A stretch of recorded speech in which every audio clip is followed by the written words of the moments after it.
एक समय की बात है, एक गांव में एक कुशल परिवार रहता था। उस परिवार में सुधा जी नाम की एक वृद्ध महिला रहती थी। सुधा जी की दो बेटी और बहुएं थी जो उनके साथ ही रहती थी।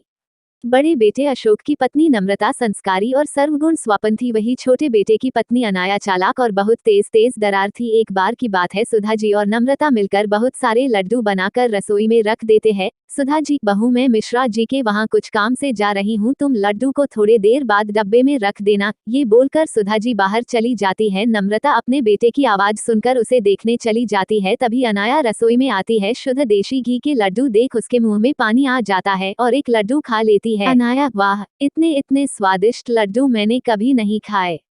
एक काम करती हूँ, सारे लड्डू डिब्बे में रख लेती हूँ और एक प्लेट में ही छोड़ दूंगी, जिससे किसी को मुझ पर शक भी नहीं होगा और मैं आराम से खा पाऊंगी।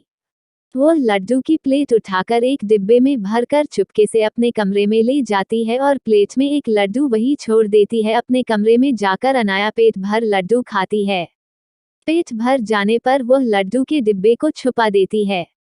नम्रता अपने बेटे कार्तिक को सुला रही थी, तभी सुधा जी घर आ जाती है। सुधा जी, नम्रता, अरे ओ नम्रता। नम्रता सास की आवाज सुनकर भागी हुई आती है।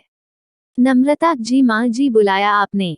सुधा जी, बेटा जरा चाय बना देना और हाँ, लड्डू भी ले आना, एक दो खा लूंगी।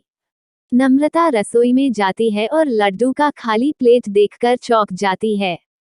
नम्रता, लड्डू कहाँ गए? मैंने तो डिब्बे में भी नहीं रखे, प्लेट में तो एक ही लड्डू है, अभी माँ को बताती हूँ। नम्रता सुधा जी को जाकर बात बता देती है। नम्रता, माँ जी, लड्डू रसोई में नहीं है, मैंने वही रखे थे पर अब नहीं है। सुधा जी, क्या लड्डू तो तेरे सामने ही बनाए थे, फिर कहाँ गए? नम्रता, पता नहीं माँ जी, कार्तिक रो रहा था तो मैं कार्तिक के पास चली गई उसे सुलाकर, अभी आपकी आवाज सुनकर आ रही हूँ।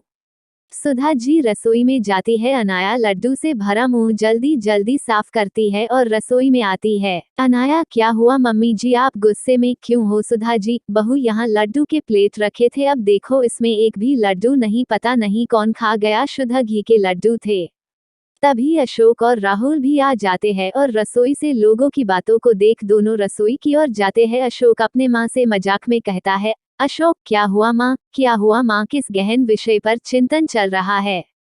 सुधा जी, अरे देखो ना बेटा, शुद्ध घी के लड्डू बनाए थे, पता नहीं कौन खा गया, अब इसमें एक भी नहीं है। अनाया, आपके बाहर जाने के बाद तो नम्रता दीदी ही ना थी रसोई में, शायद कहीं उन्होंने ही नम्रता। अनाया, ये क्या